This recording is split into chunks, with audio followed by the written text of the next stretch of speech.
Chief officer municipal corporation Turbat Shoaib Nasir ने केच cultural festival के इनेकाद पर डिप्टी कमिश्नर केच बशीर अहमद बुड़ेच को खराज तहसीन पेश किया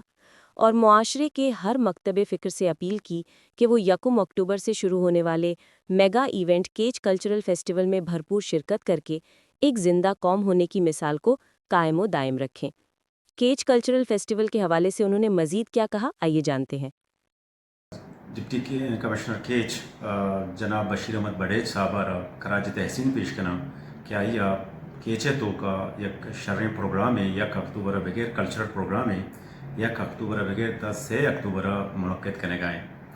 शुमानचू के जाने के केच एक वाइब्रेंट सोसाइटी इदा ज़माने का अच्छे इल्मी अदबी और cultural show program musical program अरवदा इरकनक बुतगा दरमियान का मुझे ओश्तियत का भले ओश्ता रपोश के वास्ता जनाब डिप्टी कमिश्नर केच बशीर अहमद बड़ेज साहब के एक बिंदाते कोता ये प्रोग्राम है कल्चरल शो ही करने गए कल्चरल एक्टिविटीज़ ही करने गए अमा कोहने ओश्तारा पोश गए तो सोसाइटी आरा वाइब्रेशन निमगा गए सोसाइटी आरा डायनामिक करने गए और महलूक आरा अमा के पेशे दो रवेदा गस्ता आनी वाला पहम दे गए जानक दे गए ये सिलसिला माँ केच अवाम आरा दरख्वास्त करना चूँकि केच ये चीज़ानी गढ़ बुता महवर बुता पदा भरपूर ये प्रोग्राम है तो का शिरकत भी करते और शर कामयाब भी करना और शरवती जिंदे प्रोग्राम भी समझा चूँकि ये प्रोग्राम में गोश में दोस्तों प्रोग्राम है।